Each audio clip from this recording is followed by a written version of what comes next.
Hello दोस्तों, good morning. कैसे हो आप लोग। तो दोस्तों फाइनली आज हम आपको बताने वाले हैं कॉस्मेटिक के बिजनेस 2026 में करना चाहिए या नहीं करना चाहिए, क्योंकि बहुत सारे लोग के कमेंट आ रहा था।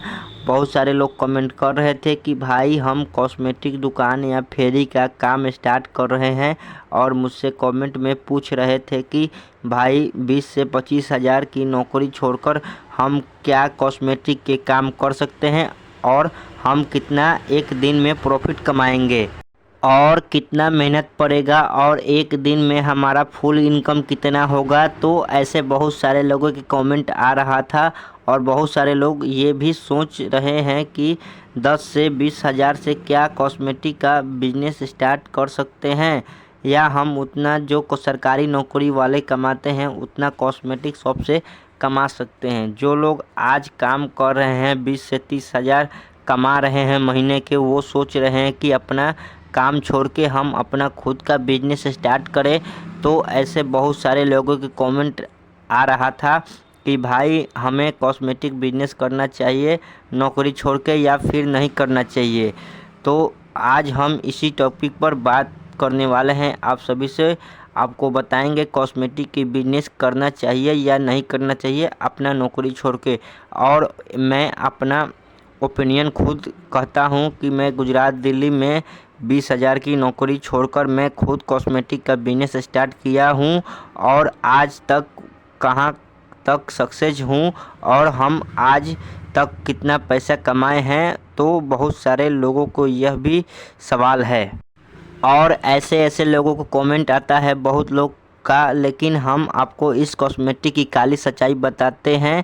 और अगर आपको कॉस्मेटिक के बिजनेस में आना चाहते हो तो कितना अमाउंट होना चाहिए, और कितना रुपए आपको इस कॉस्मेटिक की लाइन में लगेगा, या फिर आपको नौकरी नहीं छोड़ना चाहिए, या फिर नौकरी करते करते आपको यह बिजनेस करना चाहिए।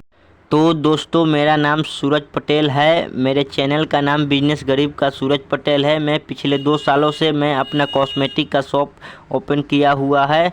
तो दोस्तों आज हम आपको 2 साल का अनुभव बताएंगे, क्योंकि दोस्तों कॉस्मेटिक एक ऐसा बिजनेस है जो आप अगर सही से दिल से करोगे तो साल में 12 मास अच्छा खासा प्रॉफिट कमा सकते हो।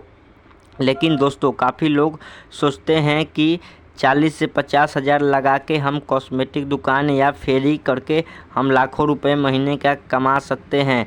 तो ऐसे बहुत सारे लोगों को सोच है कि आज पैसे लगाओ और कल डबल हो जाएगा, क्योंकि लोगों के कमेंट भी आता है। बहुत सारे लोग पूछते भी हैं आप एक दिन में कितना मार्जिन कमाते हो।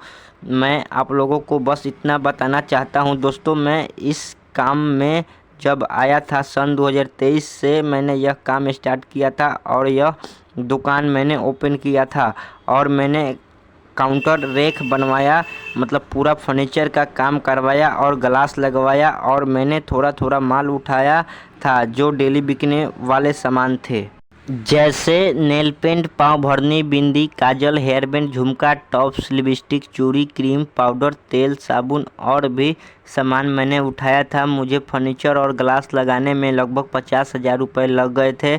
उसके बाद मैंने 60 हज़ार का माल उठाया था जो डेली बिकने वाले सामान थे, और मैंने अपना शॉप ओपन कर लिया। शुरुआत में तो बहुत ज़्यादा दिक्कत होता था, बट मैंने कभी हार नहीं माना। चैलेंज तो आगे भी थे और आगे भी आएंगे, बट मैंने कभी रुका नहीं, क्योंकि ये मेरा सपना था। मैं अपना खुद का बिजनेस स्टार्ट करना चाहता था। तो दोस्तों फाइनली मैं अपना शॉप ओपन कर लिया। शुरुआती दिनों में तो कभी 200, कभी 500, कभी कभी कुछ भी नहीं बिकता था, बट अब मेरी दुकान में लगभग सारे सामान का मेल हो चुका है। पहले कस्टमर भी वापस हो जाते थे, क्योंकि मेरे पास वह सामान ही नहीं रहता था। तो मैं क्या करता था कि जो भी कस्टमर आते थे वो सामान उनको मेरे शॉप में नहीं मिलता था, तो मैं क्या करता था कि कॉपी में नोट कर लेता था। ऐसे ऐसे करके मैंने सारे सामान का मेल लगा लिया। अब लगभग सभी सामान है मेरे दुकान में, कोई भी कस्टमर खाली नहीं जाता है। जब कोई भी कस्टमर खाली नहीं जाएगा तो आपका या मेरे दुकान का सेल बढ़ना ही बढ़ना है। अब जब कोई कस्टमर आता है और बोलता है कि नाइस शॉप, तो मुझे बहुत खुशी मिलती है। तो फ्रेंड, मैंने शुरुआती दिनों में ऐसे करके एक स्ट्रगल किया हुआ है। तो दोस्तों, मैंने 50,000 फर्नीचर और ग्लास लगवाया था। 55,000 का मैंने शुरू में माल उठाया था। अब लगभग मेरे दुकान में 4 लाख का माल होगा। और अब जब भी कोई कस्टमर आता है तो बोलता है नाइस शॉप,